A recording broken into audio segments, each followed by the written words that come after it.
C'est avec une très grande joie d'entrer dans votre foyer aujourd'hui. Nous sommes arrivés au moment où nous allons écouter ensemble l'enseignement qui porte quel numéro déjà? C'est le numéro 1, notre enseignement d'aujourd'hui. Après une pause assez longue, nous allons avancer dans la suite de l'enseignement. Le titre de l'enseignement d'aujourd'hui concerne le Dieu d'Abraham. C'est quel livre qui parle de lui? Vraiment? Est-ce que c'est le Coran de l'islam? Ou bien le Sefer Torah juif? Voilà ce que nous allons voir ensemble pour aujourd'hui. Je précise bien que notre enseignement porte le numéro 1 pour aujourd'hui, c'est-à-dire un nouvel enseignement que nous allons suivre ensemble selon les directives de Yahushua. Gloire éternelle à lui. Premièrement, je réitère mes salutations pour vous qui m'écoutez et je vous souhaite le meilleur pour vous qui suivez déjà la parole et l'enseignement en ce moment. Nous sommes arrivés au moment où nous allons avancer dans cet enseignement numéro 1 pour aujourd'hui, que vous allez suivre avec moi, l'ambassadeur de Yahushua, Ziadia Elia. C'est moi qui est avec vous en ce moment, que vous voyez en image, et ma voix, vous êtes déjà habitué à l'écouter de manière habituelle. Et je répète encore le titre de notre enseignement. Où est-ce qu'on peut trouver la vérité? C'est dans quel livre qui parle vraiment du Dieu d'Abraham? Car là, on parle vraiment du livre juif. Pourquoi je parle du livre juif qu'on appelle le Sefer Torah? Et il y a aussi le livre du Coran. Pourquoi Elia parle du livre juif, du Sefer Torah, ainsi que du Coran? Car chacun parle du Dieu d'Abraham, chacun des deux livres, alors que chacun aussi a sa version et leur langage. Et on parle de versions tout à fait opposées, deux versions diamétralement opposées, qu'on peut dire qu'ils sont vraiment opposés avec aucune liaison. Car par exemple, le nom du Dieu d'Abraham dans le Sefer Torah juif, c'est Yahva. Voilà ce qu'on voit dans le Sefer Torah juif. Et lorsque vous regardez dans le Coran, vous voyez que c'est Allah qui est écrit dedans. Donc, c'est clair que la question doit se poser, lequel des deux est le vrai? Car chacun a sa propre version. Et qui est-ce qu'on doit suivre si on regarde et si on écoute?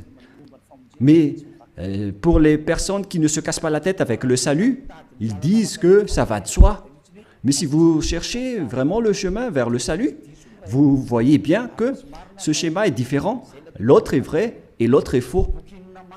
C'est pourquoi la question, quel est le vrai livre en ce moment? Car dès le commencement, je vais vous préciser, et en même temps, je regarde un peu les téléphones, ainsi que les applications, car je vais lire le Coran à travers une application. Et donc, nous allons d'abord voir que ils reconnaissent bien, quoi déjà? Ils reconnaissent bien l'existence de quoi déjà? Du Sefer Torah. Ils reconnaissent bien l'existence du Sefer Torah, le livre du Coran. Le livre du Sefer Torah, c'est le livre juif. Nous allons d'abord lire cette parole, car si l'on veut faire le rapport avec ces deux paroles qui sont différentes, alors que le Coran reconnaît bien le Sefer Torah juif, le Sefer Torah appartient aux Juifs israéliens. Et le Coran précise bien qu'il reconnaît l'existence du Sefer Torah selon le livre du Coran, Ali Imran 3.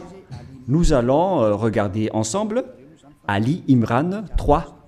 Et vous pouvez directement afficher, mais moi en même temps je vais rechercher un peu. Ali Imran 3.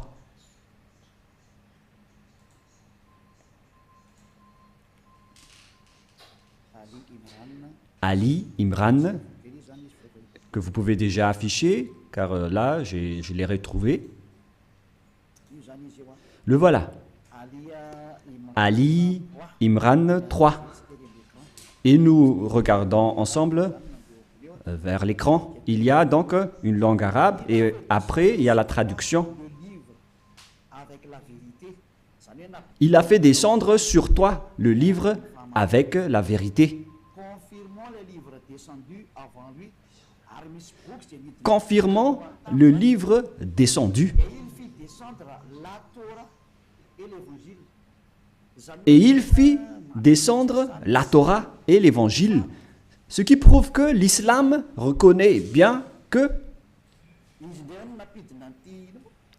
ce sont eux qui ont fait entrer la Torah ainsi que l'Évangile dans le verset 2, à l'Imran verset 2. Voilà ce qui est dit. Allah, pas de divinité à part lui. C'est-à-dire qu'il n'y a pas aucun Dieu à part lui, le vivant, celui qui subsiste par lui-même. Nous voyons bien donc qu'il y a deux schémas différents qu'on doit faire connaître aux gens. Où est-ce qu'on doit aller si vous cherchez le salut? Voilà le rôle de Élia. Élia est là pour sauver tous les humains, non pas seulement ceux qui invoquent Jésus ou Jesus, mais tous ceux qui veulent avancer, vous pouvez avancer. Ceux qui veulent rester, vous pouvez rester. Et c'est pareil aussi avec l'appel aux islamistes pour leur demander de regarder la vérité, car votre livre reconnaît bien l'existence du Sefer Torah juif et ils disent que c'est leur Dieu même qui l'a fait entrer. C'est le Dieu de l'islam. C'est vraiment grandiose ce qu'il dit en disant que c'est le Dieu de l'islam qui a fait entrer le Sefer Torah juif ainsi que l'Évangile, le Nouveau Testament, dans lequel il y a l'histoire du Fils de Dieu qui figure dans la Sainte Écriture juive, que les islamistes ne reconnaissent pas du tout en disant que le Fils de Dieu n'existe pas car Dieu n'a pas du tout enfanté. Voilà notre problème.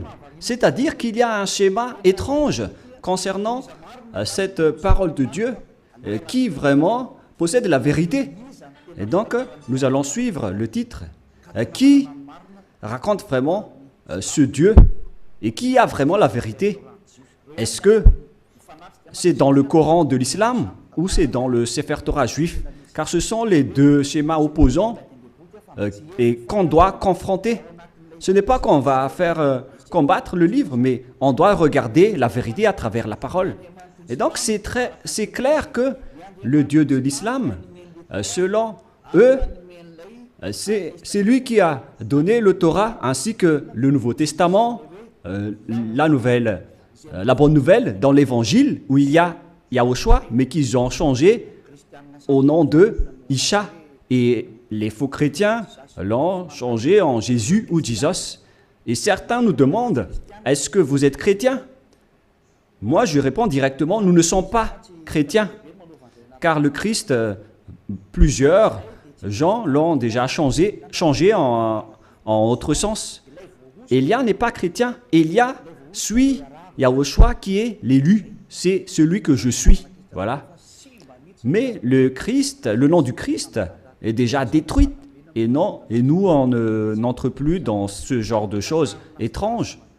Mais le vrai, le bien et le pur, c'est de suivre Yahushua, l'élu. Nous allons encore entrer dans ce sujet prochainement, mais on va dire d'abord que le livre de l'islam reconnaît Yahushua, mais ils ont juste changé son nom en Isha. Nous allons voir ça après. Mais dès le commencement, on voit bien que le Coran, ils reconnaissent bien le Sefer Torah juif. On parle ici du livre du Coran de l'islam. Donc là, c'est clair. Nous allons encore rajouter un autre verset. On va rajouter pour que ça soit bien complet dans vos écrits, nous allons encore lire dans le livre de Al-Maïda, qui s'écrit Al-Maïda. Al-Maïda 44. Nous allons aussi lire Al-Maïda 44, que je vais encore rechercher un peu.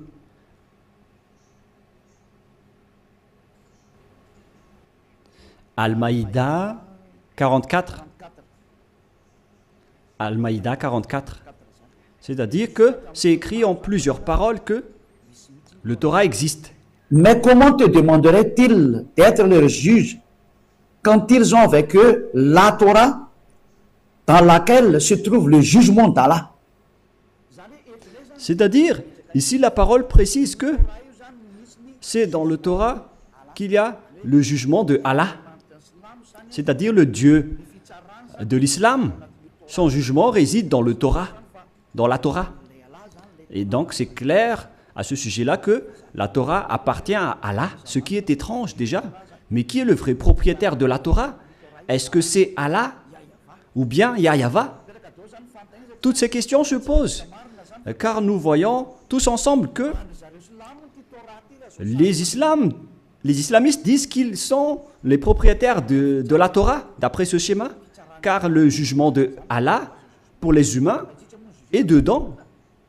Et bien évidemment, on va juger les humains, et ils disent que c'est dans le Sefer Torah juif. Et puis après cela, ils jettent en jugement, et ces gens-là sont nullement des croyants. Bon, on va laisser ça de côté, mais ici, on voit bien que la parole est très claire en disant que le Dieu Allah Islam est bien dans le Sefer Torah juif, ce qui est déjà étrange. Mais on va voir la vérité. Et malgré cela, nous allons encore regarder d'autres paroles pour bien compléter, pour bien prouver la parole de Élia. Nous allons lire dans Mariam 12. Attendez un peu parce que le livre s'est envolé. Mariam.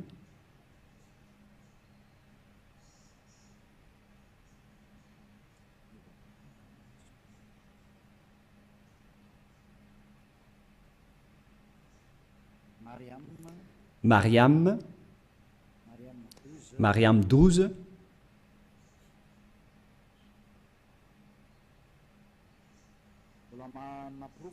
Ce qui, je suis encore en train de donner des preuves. Hein. Allez-y, affichez pour qu'on le lit, les techniciens. Oh Yahya, tiens fermement au livre, la Torah. Nous lui donnâmes la sagesse alors qu'il était un enfant. Ici donc, cette personne qu'on parle ici, on lui a dit de bien tenir le livre de la Torah qu'on lui a donné avec la sagesse. On lui a donné la sagesse dès son enfance. C'est-à-dire que c'est bien précisé dans le livre d'Islam, et c'est incontestable qu'ils reconnaissent l'existence du Sefer Torah juif. Alors, si l'on a vu tout cela, maintenant, on va regarder qui est vrai. Est-ce que c'est le Sefer Torah juif qui sont aux Juifs israéliens? Ou bien est-ce que c'est le Coran des Arabes? Lequel est le vrai? Et donc, nous devons revenir aux dates pour regarder la vérité. Quelles sont les paroles concernées ainsi que les dates?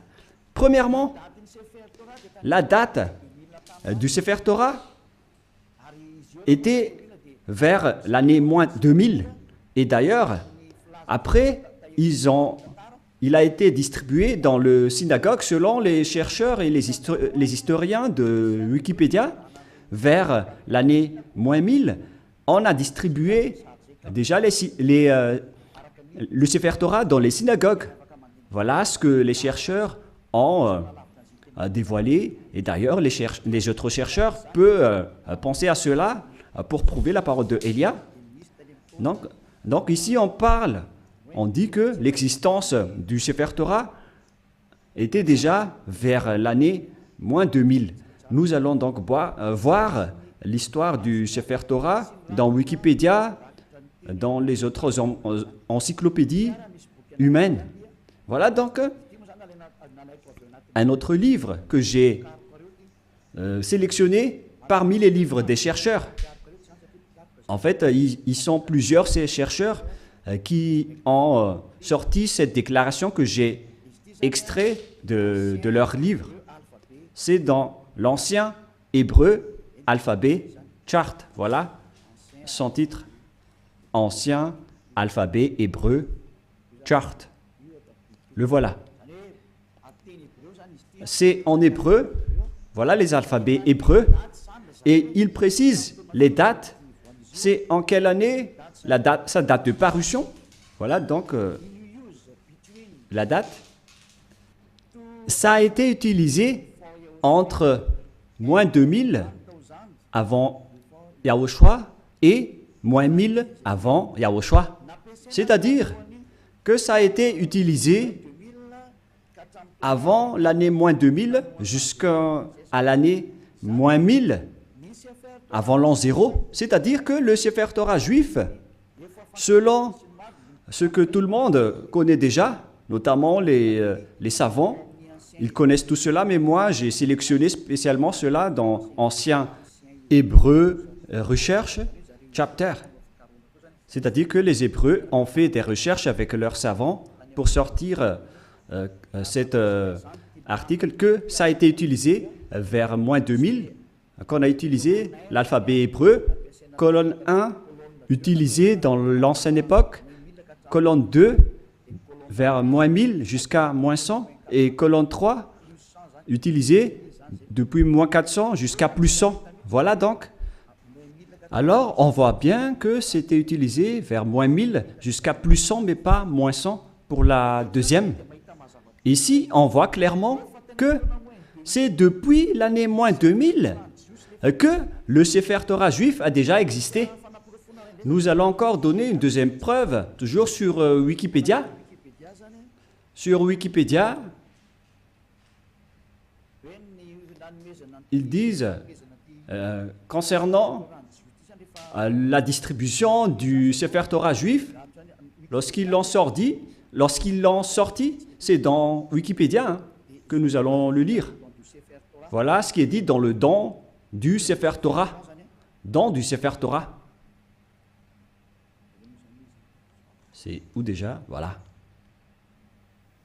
Le don des nouveaux Sefer Torah à la synagogue est souvent l'occasion d'une fête joyeuse avec des chants, danses et prières. Cet usage remonte au premier temple. On parle ici à l'époque où le temple de Jérusalem n'était pas encore détruit, vers 1000 avant Yahushua. Mais le vôtre, ce n'est pas cohérent. Voilà. C'est-à-dire que ça a déjà existé depuis l'année moins 1000 concernant la distribution du Sefer Torah dans les synagogues. Les synagogues, ce sont des genres de petites églises. Si on compare avec le royaume de Yahushua, ce sont les VP, les petites églises régionales, etc.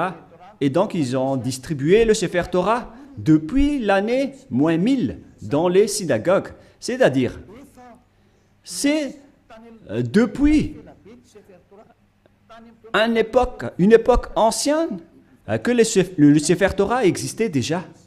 C'est-à-dire vers l'année moins 1000. Et on a déjà vu aussi qu'il a existé depuis moins 2000. Mais sa distribution dans les synagogues, c'était vers l'année moins 1000 avant l'an 0. Donc là, c'est clair et c'est bien prouvé que le Sefer Torah existait déjà avant l'année 0. Et vers l'année moins 1000, on l'a distribué dans les petites synagogues, dans les petites églises. C'est incontestable alors qu'il est très ancien. Et nous allons ensuite regarder concernant le Coran de l'islam. Et si je vous dis tout ça, c'est par amour pour vous les humains, avant votre anéantissement. Elia vous dit de vous retourner. Il n'y a plus rien à faire pour votre terre. Sa destruction est arrivée. Et moi je dis à tous les humains de revenir vers le propriétaire de cette terre qui va être détruit, car vous ne pouvez plus l'empêcher en ce moment, c'est déjà en cours. Et si vous ne... tant que l'histoire ne vous frappe pas, alors sachez, vous tournez. C'est pourquoi ce salut en sauve tout le monde, sans exception, pour que personne ne soit plus trempé. Car les pécheurs ont été tous trempés. Et on est en train de sauver les pécheurs pour que vous ne péchez plus. Et les gens qui sont avec Élia ne pêchent plus. Est-ce que vous ne désirez pas ça? L'objectif de prier, c'est de ne plus pécher. Mais si vous êtes encore pécheur, n'espérez pas d'aller vers le Dieu d'Abraham. Les pécheurs n'iront jamais auprès du Dieu d'Abraham. Vous êtes en train d'être baratiné par les gens. Vous seriez perdu en enfer et dans le lac du feu. Voilà votre finalité. Alors faites bien attention. Et là, maintenant, on va voir à quel moment le Coran de l'islam a existé. Toujours dans le livre du Coran que nous allons prendre sur Wikipédia, date de parution. Le livre de l'islam a été proclamé vers l'année plus 612. Plus 610 jusqu'à 632. Proclamé de 612 jusqu'à 632. Et il y avait eu une autre édition après 632, 634, etc. C'est-à-dire qu'il a existé aux alentours de l'année 612 concernant l'existence du Coran de l'islam. Ce n'est pas le Coran juif, mais c'est le Coran de l'islam, c'est-à-dire aux musulmans. Donc, il s'agit d'un livre récent qui est différent du livre juif. C'est vraiment un livre différent. C'est pourquoi le nom de leur Dieu n'est pas pareil que le nom du Dieu juif. Le nom du Dieu juif qui est Yahva et le nom du Dieu de l'islam c'est Allah. Alors lequel on doit choisir? Car chacun dit qu'il connaît la Torah. Et si vous avez vu cette date, bon, donc moi je vais bien le montrer pour démontrer l'originalité de l'histoire du Coran. Et il y a encore plusieurs histoires, mais on va voir un peu en bas les paroles divines, les créations musulmanes, etc. Et ici, on voit en bas la date de parution que je vous ai montré tout à l'heure. Date de parution proclamée de 610 à 612 jusqu'à 632. C'est-à-dire vers l'année 610. Voilà l'existence du Coran. C'est incontestable, tout le monde le connaît. La question qui se pose, si on veut regarder la vérité sans favoritisme, si on veut voir la vérité sans favoritisme, qu'est-ce qu'on doit suivre? Qui est-ce qu'on doit suivre? Car les deux livres parlent du Dieu d'Abraham et ils reconnaissent tous le Dieu d'Abraham. Et lorsqu'on a regardé les dates, la date du Sefer Torah était vers l'année moins 2000, son existence. Et vers l'année moins 1000, sur Wikipédia, c'est prouvé qu'il a été distribué le Sefer Torah, on l'a distribué dans les petites synagogues. C'est-à-dire qu'il s'agit d'un livre très ancien, le Sefer Torah. C'est lui qui a conservé les anciennes paroles. Et donc, si on regarde bien, qu'est-ce qu'on doit prendre? Est-ce que vous allez prendre le livre qui était né vers plus 600 de l'islam? Est-ce que c'est là qu'on doit voir la vérité sur le Dieu d'Abraham? Ou bien vers celui qui était vers moins 2000? Et sans hésitation, sans favoritisme, tout le monde doit dire qu'on doit voir dans le livre qui existait vers moins 2000, qui a conservé toute la vérité. Voilà la vérité. Lorsque vous regardez l'originalité, il faut regarder le plus ancien. Si l'on prend l'exemple d'un problème foncier, on doit avoir la source de la situation juridique au tribunal, on doit voir l'authenticité, le plus authentique, le plus ancien. Et donc, c'est clair que c'est celui qui possède le plus ancien dossier qui est le propriétaire du terrain, mais pas celui qui est venu récemment. Voilà donc pour prouver la vérité qui est incontestable, même pas un tout petit peu. Voilà la question qui se pose. Qui a eu tort? Et nous allons d'abord préciser ce schéma qui est en cours. Et qui a écrit le livre du Sefer Torah d'abord? Car nous voyons bien que celui qui a écrit le livre du Coran, c'est un arabe. Et il ne peut pas nier cela. Mais celui qui a écrit le Sefer Torah juif, c'est Moshe. C'est Moshe qui l'a écrit. Et c'est justement ça qu'on va regarder en disant, est-ce que le Coran reconnaît Moshe et accepte Moshe? Voilà ce qu'on va regarder. Allons-y. Il accepte Moshe. Il accepte Moshe car c'est Moshe qui l'a écrit. C'est dans Exode 24. Quel verset déjà?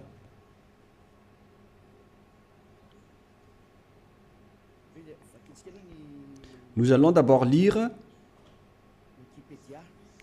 sur Wikipédia. Nous allons lire sur Wikipédia concernant le livre de la Genèse pour voir qui l'a écrit. Nous allons lire le livre de la Genèse sur Wikipédia qui a été écrit par les chercheurs mondiaux. Donc le livre de la Genèse ainsi que les autres livres, qui les ont écrits? L'Exode, et etc. Le livre de la Genèse. Premier livre de la Bible, du Sefer Torah, car c'était des écrits récents, mais anciennement, son appellation juive, c'est le Sefer Torah. Et ça n'a pas changé ce nom juif, mais ce sont les autres nations qui l'ont changé en Bible. On parle ici du Sefer Bereshit, le commencement ou la Genèse. L'auteur traditionnel, ils l'ont précisé ici que c'est Moïse qui l'a écrit. Et il y a aussi d'autres auteurs avec d'autres remarques concernant d'autres auteurs anonymes. Mais Moshe a donc regroupé les écrits et qui les a conservés dans un seul livre. La raison, c'est que Moshe a reçu l'ordre de les écrire et Moshe les a écrits. Nous allons lire cette histoire dans le livre du Sefer Torah juif, dans le livre d'Exode, chapitre 24. Moshe a eu la parole qu'il devait écrire les paroles de Yahvé. Exode, chapitre 24, verset 4. Ce qui veut dire que l'histoire du livre de la Genèse, de l'Exode, Lévitique, Nombre et Deutéronome, ce sont tous des livres écrits par le grand-père Moshe. Moshe écrivit toutes les paroles de Yahvé. Puis il se leva du bon matin, il bâtit un autel au pied de la montagne et dressa 12 pierres pour les 12 tribus d'Israël. C'est-à-dire que c'est Moshe qui a écrit le Sefer Torah. C'est bien clair dans le verset 4 qui est bien clair. Moshe écrivit toutes les paroles de Yahvé. Personne ne peut plus contester cela en disant que c'est une autre personne qui l'a écrit. Donc l'ancien Sefer Torah, le plus ancien, c'est Moshe qui a écrit tous ces livres, selon ce qui est dit dans le Sefer Torah, dans le livre d'Exode, qui est un livre de Moshe. Et nous allons voir maintenant si les islamistes acceptent Moshe. Et si les islamistes acceptent Moshe, alors on ne peut plus nier la vérité sur le Sefer Torah. Directement, le Sefer Torah est vrai et incontestable. Si vous allez encore contester cela, vous avez tort, car si vous acceptez la vérité sur son auteur, alors que Son nom figure bien dans le Sefer Torah. Il s'appelle Moshe dans le Sefer Torah, mais le Coran de l'islam l'a changé en Mosha. Voilà leur appellation, et tout le monde connaît cela. Et nous allons donc voir s'ils acceptent Moshe dans le Coran de l'islam. Si une fois vous l'acceptez, et nous allons le voir ensemble, alors il faut que vous vous tournez vers la vérité. Voilà la sagesse. Il faut aller vers la vérité. Le rôle de Elia est d'expliquer, de prouver. Si vous ne voulez pas écouter, tant pis pour vous. Mais mon rôle, c'est d'expliquer, de prouver, comme j'ai prouvé aux personnes qui appellent Jésus en disant que vous avez tort. Regardez-vous, vous êtes pécheurs. Et même le livre du Coran précise bien que tous les islamistes sont pécheurs. Et ce qui est pire, c'est qu'ils vont être tous jetés en enfer. Et ils connaissent tous cela. Et ils disent qu'on va les sélectionner petit à petit de l'enfer après. La question que je vous pose, par quel moyen vous allez quitter l'enfer? Car c'est écrit dans votre livre, ma venue, c'est de sauver les humains sans exception. Voilà le grand amour. C'est sauver tout le monde en tant qu'humain. Comment vous allez échapper à l'enfer? Par quelle solution? Et ne répondez pas bêtement. Il faut donner une vraie solution. Car dans votre livre, il est également écrit que vous n'avez pas le pouvoir de purifier ou de rendre parfaite une personne.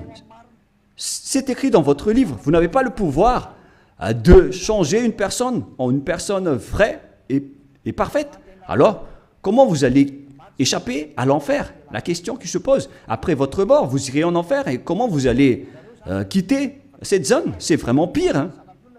Je ne sais pas si vous avez déjà entendu cela, mais lorsqu'on discute avec les gens, ils acceptent que c'est vrai.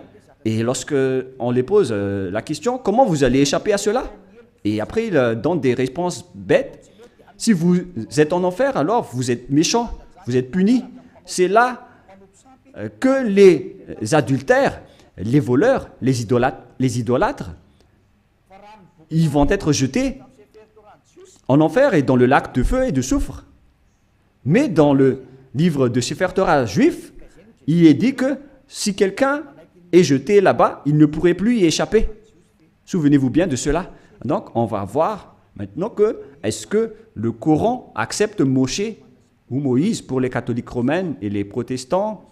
Pour les protestants, Moshe. Pour le Sefer Torah original, c'est Moshe. Et pour le Coran de l'islam, c'est Mosha, mais c'est le même. Nous allons donc chercher cette parole. Est-ce que le Coran accepte les prophètes? Voilà ce qu'on va lire en premier. Et nous allons bien lire que les islamistes acceptent les prophètes dans le livre d'Al-Baqarah 39. Nous allons devoir préciser un peu la recherche sur Al-Baqarah 39. Veuillez patienter un tout petit peu car je suis en train de rechercher. Al-Baqarah. Quel verset déjà? Quel chapitre? 39, 36, 37, 38, 39.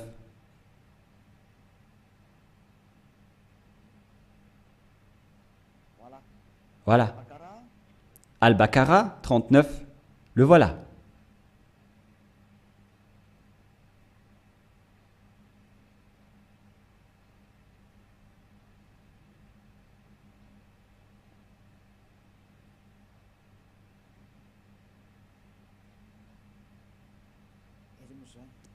Où il est passé déjà? Voilà. Nous allons lire à partir du verset 38 et 39. Nous dîmes, descendez d'ici, vous tous, toutes les fois que je vous enverrai un guide, c'est-à-dire lorsqu'ils vont envoyer un guide parmi vous pour vous guider, celui qui vont les suivre n'auront pas de crainte ou de terreur, etc. Voilà. Verset 39. Et ceux qui ne croient pas à nos messagers, quiconque ne croit pas à nos messagers, c'est-à-dire leurs prophètes, et traitent de mensonges nos révélations. C'est-à-dire que c'est de la mensonge qu'ils ont transmis aux messagers. Ce sont des gens du feu, ceux qui contredisent nos prophètes, où ils demeureront éternellement. Donc, s'ils n'acceptent pas les prophètes, la parole des prophètes, vous allez être mort en enfer à jamais. C'est-à-dire qu'on doit accepter les paroles des prophètes. Alors, on sait bien tous qu'il n'y a pas de prophète plus ancien que Moshe, notamment en termes de prophète israélien. Et nous allons voir à propos de ce schéma. Voilà, premièrement. Et nous allons encore regarder dans Al-Baqarah 98. Al-Baqarah 98, qu'est-ce qui est dit ici? Nous allons avancer petit à petit. Voilà. Al-Baqarah 98. Al-Baqarah, voilà. 98. Dit, quiconque est ennemi d'Allah, il s'agit de leur Dieu, de ses anges et de ses messagers, jusqu'à ses messagers, de Gabriel et de Michaël. Vous voyez bien qu'il y a le terme Gabriel et Michaël qui se trouve dans le livre de Sefer Torah également. Allah sera son ennemi, c'est-à-dire que Allah sera leur ennemi, car Allah, le Dieu de l'islam, il est l'ennemi des infidèles. C'est-à-dire, on doit accepter les paroles des messagers ou des prophètes, sinon vous serez un ennemi de ce Dieu. C'est clair alors qu'on va voir que est-ce que Moshe est un prophète dans le livre du Coran? Mais si Moshe est un prophète, alors les paroles de Moshe doivent être acceptées par les islamistes, car Moshe est le premier prophète. Et eux, ils reconnaissent le livre de la Torah. Et Moshe se trouve dans la Torah et pas ailleurs. Nous allons également voir une autre parole, toujours dans Al-Baqarah, mais dans le chapitre 253. C'est un peu loin, ce chapitre 253. C'est encore loin.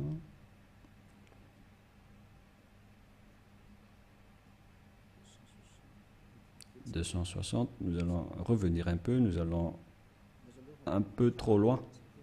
Là, on est en train de trop rechercher. 200 et combien? J'ai dit déjà. «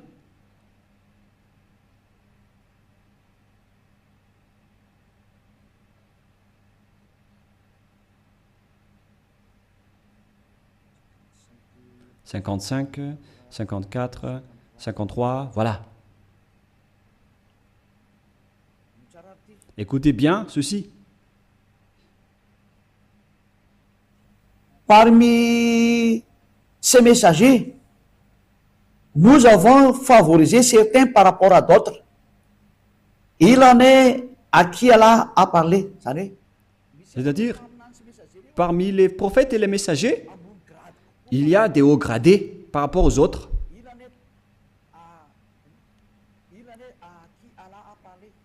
Il en est à qui Allah a parlé. Et il en a élevé d'autres en grade, qui ont été promus en grade. Ils disent Jésus ici, mais à vrai dire, c'est Yahushua. Vous voyez le changement des noms. Et les islamistes parlent de Isha. Donc, Yahushua, fils de Marie ou de Maria. Nous avons la preuve que Yahushua a le Saint-Esprit. C'est dit dans le livre du Coran. Et il est exceptionnel comparé aux autres prophètes. Et si Allah a voulu qui se sont s'entretués, etc. Mais nous allons en rester là. Mais ce qu'on précise ici, c'est qu'il y a des prophètes haut gradés parmi les autres prophètes, y compris Yahushua, le fils de Maria. C'est bien dit dans le livre du Coran, de l'islam. C'est-à-dire que, face à cette parole, le livre du Coran précise bien que ils acceptent bien que Yahushua, qui a été enfanté par Maria, a bien le Saint-Esprit. Et ils ont dit qu'ils ont bien la preuve qu'on lui a bien donné le Saint-Esprit. On lui a confirmé le Saint-Esprit. Et c'est Allah qui a dit cela selon eux. Alors ici, c'est précisé qu'on doit écouter les paroles des prophètes. Alors, maintenant, nous allons lire comment ils acceptent Moshe, Moïse ou Mosha. Est-ce qu'ils acceptent Moshe? Dans le livre d'Al-Imran, est-ce qu'ils acceptent Moshe? Voilà ce qu'on va terminer ceci pour aujourd'hui. Est-ce que le Coran de l'islam accepte Moshe? Parce que s'ils acceptent, face à toutes ces paroles, donc c'est clair que c'est le Sefer Torah juif qui est vrai et le Coran est faux, d'après tout ce qu'on a dit. J'ai donné des preuves. Je n'ai pas seulement donné des paroles du Sefer Torah, mais j'ai également donné des paroles du Coran. Comme ça, vous voyez bien que je n'ai pas fait du favoritisme, car chacun a dit sa version, et à vous de connaître lequel doit-on suivre. Et donc, le livre de Al-Miran 84 précise aussi, et je précise aussi que c'est de l'amour, tout ce que je suis en train de vous parler, pour que vous ne soyez pas jetés en enfer, au cas où vous allez être en difficulté avec le danger que vous allez subir. J'ai dit Al-Imran 84, voilà. Allons-y. Dit Al-Imran 84. Nous croyons en Allah, à ce qu'on a fait descendre sur nous. On parle ici des islamistes. À ce qu'on a fait descendre sur Abraham, en Ismaël, en Isaac. Tous ces noms figurent dans le livre du Sefer Torah, en Jacob et sa tribu.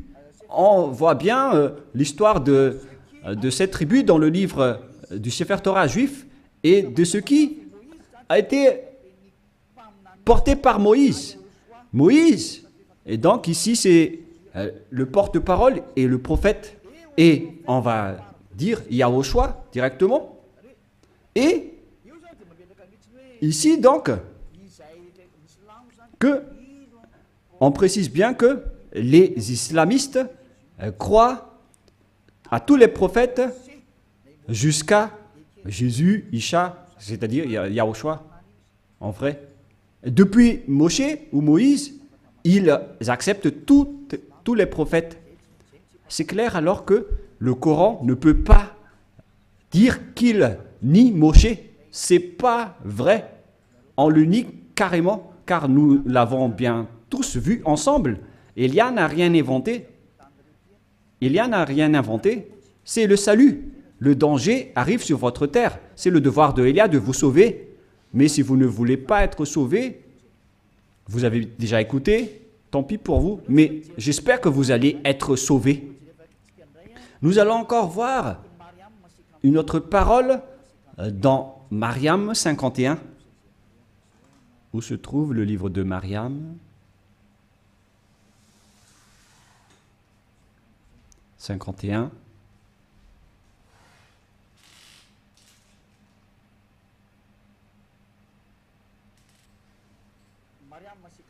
Mariam 51. Et mentionne dans le livre de Moïse ou Moshe, c'était vraiment un élu. Et c'était un messager. Et un prophète. Les islamistes exigent bien et précisent qu'il faut bien marquer que Moïse ou Moshe c'était vraiment un élu. Il faut bien donc marquer dans le livre de l'islam que Moïse ou Moshe ou Mosha, c'est un élu, c'est un porte-parole et c'est un vrai prophète, messager. Voilà. Il est également en même temps un élu, il a été choisi. C'est vraiment un élu. C'est un homme élu, alors ne le négligez pas. Voilà ce que ça veut dire.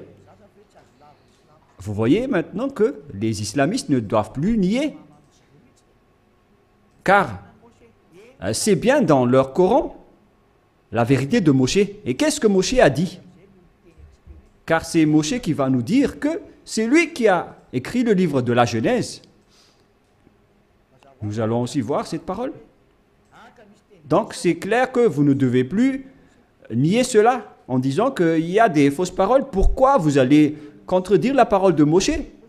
Car la parole de Moshe est vraie et ça a déjà existé vers moins 1500. Comment vous allez encore pouvoir le nier? Vous voyez bien que c'est impossible. Directement, vous allez nier votre propre parole si vous niez les paroles de Moshe.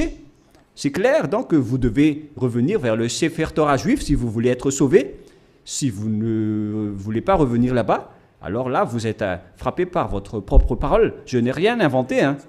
Lisez bien la parole. Il faut que nous allons encore rajouter une autre parole pour prouver dans Al-Baqarah 51. Al-Baqarah 51, nous allons lire.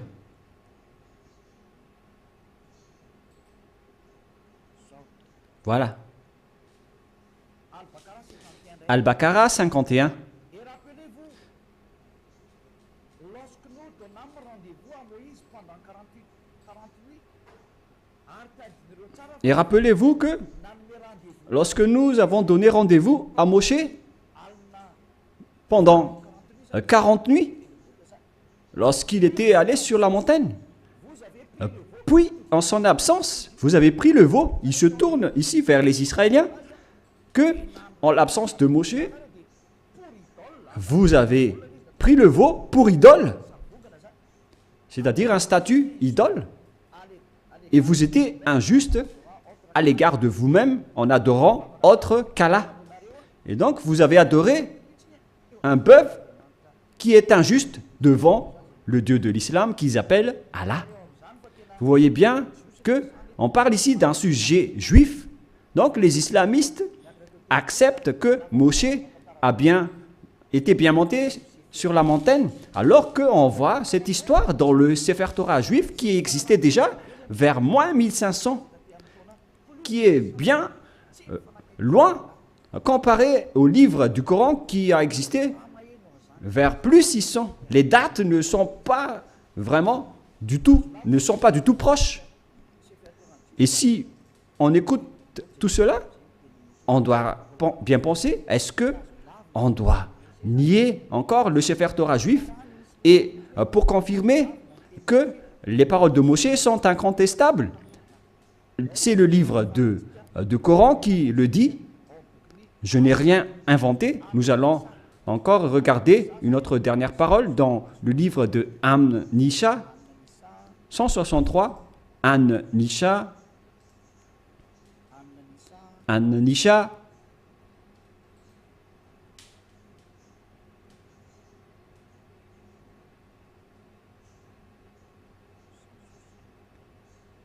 162.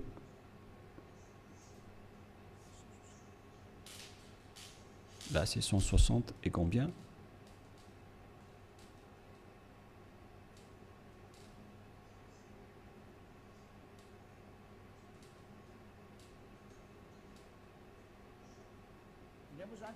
Ici, donc, tous les prophètes sont concernés. Nous t'avons fait une révélation. Comme film à Noé, nous t'avons fait une révélation, comme à l'époque de Noé. Noé, on sait tous qu'il existe dans le Sefer Torah juif, à tous les prophètes, nous allons faire une révélation en Abraham, en Ismaël, à Isaac, en Jacob, ainsi à toutes les tribus, jusqu'à Yahushua, Job, Jonah, Aaron, jusqu'à Solomon. Et nous avons donné le Zabour à David. Le Zabour, c'est le livre de psaumes. C'est-à-dire que même le Coran de l'islam reconnaissent et acceptent le Zabour ou psaume. Z-A-B-O-U-R. Les islamistes acceptent le livre de Solomon, le livre d'Aaron, le livre de Jonas, prophète, le livre de Job, le livre de Yahushua. Alors que toutes ces histoires, on les voit dans le Sefer Torah juif vers l'année moins 2000, jusqu'à moins 1500. On a vu jusqu'à moins 1000. On a vu toute cette histoire. Donc, le Coran de l'islam accepte le Sefer Torah juif. Qu'est-ce qui est dit par le grand prophète dedans? L'élu qui n'est autre que Moshe. Moshe a dit que c'est moi qui ai écrit le livre du Sefer Torah. Et nous allons revenir à ce que je vous ai donné tout à l'heure dans Exode 24, 4. Moshe dit ici dans Exode 24, 4. Moshe écrivit toutes les paroles de Yahvé. Celui qui est invoqué par Moshe dans le Sefer Torah, c'est Yahvé, mais pas Allah. Voilà une première erreur. Car Moshe existait déjà vers l'année 1500, qui est déjà très ancien. Je n'ai pas encore donné la date de naissance et d'apparition de Moshe. Et dans ce livre, tout le monde le connaît. Ce n'est pas une nouvelle chose pour vous. Voilà donc l'histoire de Moshe, le Moïse historique comme titre. On parle de l'histoire de Moshe selon les chercheurs. Par conséquent, nous allons lire directement. Moïse, selon la Torah, a vécu 120 ans. Serait né en 1560 avant l'ère commune et serait mort en 1440, c'est-à-dire vers l'année moins 1500 que Moshe a existé selon l'histoire des chercheurs. Nous n'allons pas chercher et approfondir à ce sujet, mais si on va faire la recherche, on va trouver cette date de moins 1500. Et si vous allez dire, est-ce que vous avez déjà fait la recherche? Oui, mais c'est une longue histoire que nous n'allons plus y revenir. Mais là, on voit bien que Moshe était déjà né avant tous les prophètes arabes, car selon eux, c'est dans le Sefer Torah que tout a été dit. Et le Sefer Torah a été écrit par Moshe. Et lorsque Moshe l'a écrit, il a dit, vous ne pouvez pas ajouter ou retrancher les paroles. Faites attention car ce sont les ordonnances de votre Dieu, le Dieu des Juifs. Et le Dieu de Moshe, il a bien expliqué que le Dieu de Moshe, vers moins 1500, et le Dieu d'Abraham, vers moins 2000, c'est bien clair que leur Dieu, c'est Yahvé, qui est écrit dans le Sefer Torah. Nous allons donc lire la parole de Dieu, la parole de Moshe, dans le Sefer Torah juif, qui a dit qu'il ne faut pas ajouter ou retrancher les paroles. Deutéronome 4.2, c'est un livre de Moshe. Et Moshe est l'élu, le prophète et le messager. Alors il ne faut pas s'opposer aux paroles de Moshe. Nous allons lire Deutéronome 4, Deutéronome chapitre 4, excusez-moi, versets 1 et 2. Maintenant, Israël, écoute les lois et les ordonnances que je vous enseigne. Mettez-les-en en pratique. On a fait porter la parole à Moshe, venant du cher père Yahvé. Israël, écoute les lois et les ordonnances que je vous enseigne, mettez-les-en en pratique afin que vous viviez et que vous entriez en possession du pays que vous donne Yahvé, le Dieu de vos pères. Alors il faut que Israël suit cette parole. Le Dieu d'Israël, donc, c'est un Dieu des Juifs, mais pas des Arabes. la parole est réservée aux Israéliens, ainsi qu'à ceux qui veulent être sauvés. Et si vous voulez être sauvés, rapprochez-vous du Dieu d'Abraham dans le Sefer Torah juif, écrit par Moshe. Et le nom du Dieu de Moshe, c'est Yahva, que je vais faire sortir après. D'ailleurs, il est déjà écrit, que vous pouvez le voir en ce moment. Verset 2, qu'est-ce qui est dit? Vous n'ajouterez rien à ce que je vous prescris, selon le Dieu d'Abraham.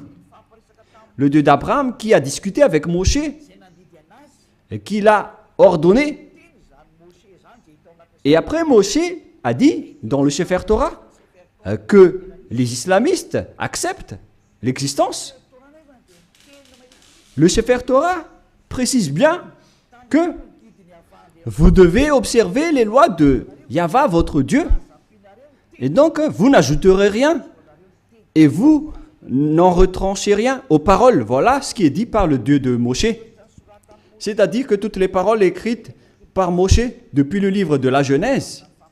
Et après, il a organisé l'écriture jusqu'à la fin du livre de Deutéronome. Les paroles de Moshe sont bien directes. Vous n'ajouterez rien et vous n'en retranchez rien. Alors, vous ne pouvez pas dire que c'est un livre ancien et obsolète qu'on ne doit plus écouter, ou que c'est un ancien prophète qu'on ne doit plus écouter. Sachez qu'il est interdit par la parole du Dieu qui a discuté avec Moshe dans le Sefer Torah juif. Il a dit, ne rajoutez rien et ne retranchez rien. Donc, tous ceux qui ont changé le Sefer Torah juif ont tous tort. Ceux qui ont changé ce livre sont coupables devant ce Dieu de Moshe, car il ne faut rien rajouter ou retrancher aux paroles. Alors que chacun réfléchisse. Qui a fait l'erreur? Qui a fait la faute? Ce n'est pas du tout Élia. Je vous ai donné la preuve. Et que chacun regarde et lit et écoute qui a eu tort.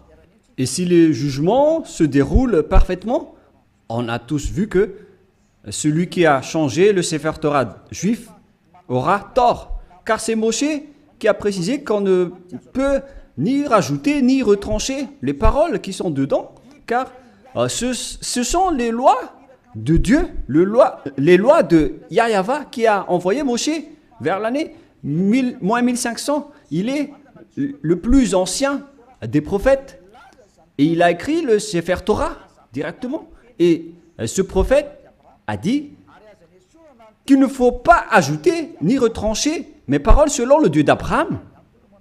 Car si vous allez faire ça, vous allez être en conflit avec lui. C'est interdit pour vous de faire cela. Alors que chacun réfléchisse pour ceux qui l'ont changé. Et je vais confirmer la parole de Moshe. Moshe a encore dit que vous devez uniquement écouter les paroles des prophètes israéliens. C'est également ces paroles. Alors que chacun réfléchisse face à tout cela, qu'est-ce qui se passe sur cette terre? Pensez-y, prenez une décision pour ceux qui vont être sauvés. Rapprochez-vous du Dieu d'Abraham, celui qui a envoyé Moshe, son nom c'est Yahva. Alors revenez vers le Sefer Torah juif. Voilà la seule sagesse. Voilà ce que le Dieu de Moshe a dit dans Deutéronome 18, pour terminer. Deutéronome 18, 15. Ô ton Dieu suscitera du milieu de toi, d'entre tes frères, un prophète comme moi. Vous l'écouterez. Et c'est lui qui a dit, à présent les Israéliens, écoutez ma loi et mes ordonnances. Il se tourne vers les Israéliens à ce sujet-là. Tu susciteras du milieu de toi, d'entre tes frères, un prophète comme moi, et vous l'écouterez. Vous ne pouvez pas écouter d'autres prophètes à part les prophètes israéliens. Si vous écoutez d'autres prophètes, alors c'est injuste. Quels que soient les autres prophètes, c'est Moshe qui le nie. Et c'est le Dieu de Moshe qui l'a dit.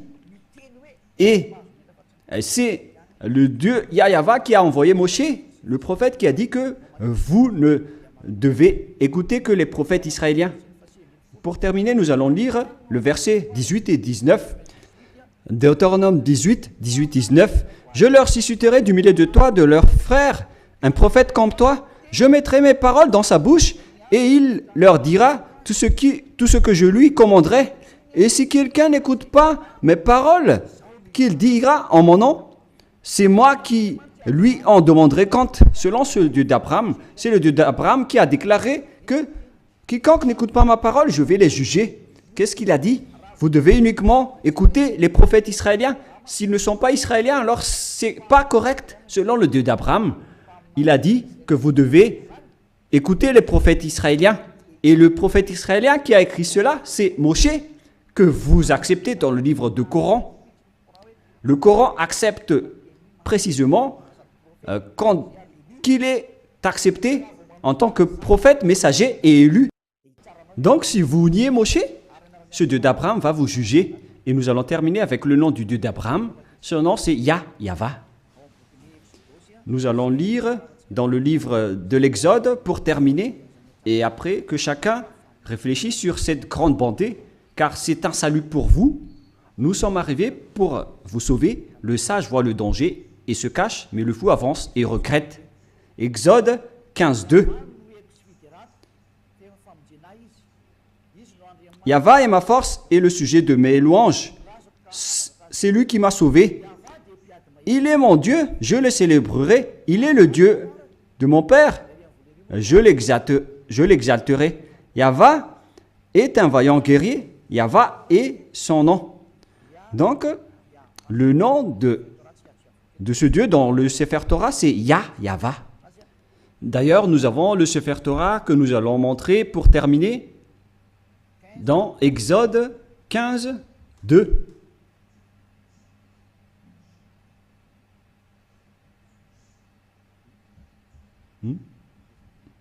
Qu'est-ce qui se passe? Exode 15, nous allons lire Exode 15. Voilà. Exode 15, 2.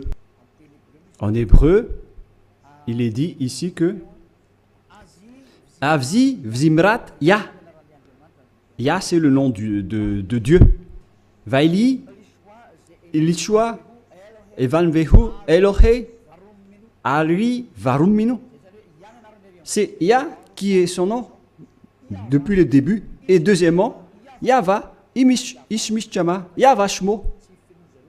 Alors, ça veut dire Yahva, mais ils n'ont pas complété la parole, mais je l'ai déjà enseigné. Mais maintenant, nous allons revenir avec la version française, parce que là, c'est en hébreu qu'on ne peut pas comprendre. C'est dans Exode 15, 3. Yahva est un vaillant guerrier. Yahva est son nom. Et le nom du Dieu invoqué par Abraham et par Moshe dans le Sefer Torah juif, que le Coran accepte, qui existait vers moins 2000 et moins 1500. Il précise que le nom de ce Dieu d'Abraham, qu'ils ont appelé à eux deux, Abraham et Moshe, le nom de ce Dieu, c'est Yahva. Et donc, si vous ne suivez pas cela, imaginez et pensez que vous avez fait une grosse erreur. Si vous mourrez dans cette situation, vous irez en enfer. Écoutez ma parole, c'est de l'amour, ce n'est pas de la diffamation, c'est de la preuve pour la parole. Le sage voit le danger et se cache, mais le fou avance et le regrette. J'espère que vous tous qui m'avez écouté, vous allez vous tourner vers la vérité, le Dieu d'Abraham, le Dieu de Moshe qui est incontestable. Suivez Yahva, suivez Yahushua. Écoutez la parole du Dieu d'Abraham dans le Sefer Torah juif pour votre sagesse. Nous allons prier ensemble. Merci infiniment Père Yahva pour toutes ces paroles. J'ai fait connaître à tout le monde entier ta vérité. Je les ai donné la preuve concernant ta vérité, ainsi que l'injustice que les gens ont pratiquée jusqu'à maintenant. Et Yah te demande d'ouvrir la raison des gens pour qu'ils se repentissent et pour être guéris. Montre-nous ta gloire et ta bonté, Père Yahva, car c'est le moment de donner la vérité. C'est la dernière heure, le dernier moment pour faire revenir la raison des gens, pour se tourner vers toi. Le sage voit le danger et se cache, mais le fou avance et le regrette. Père Yahva, la gloire éternelle est uniquement à toi.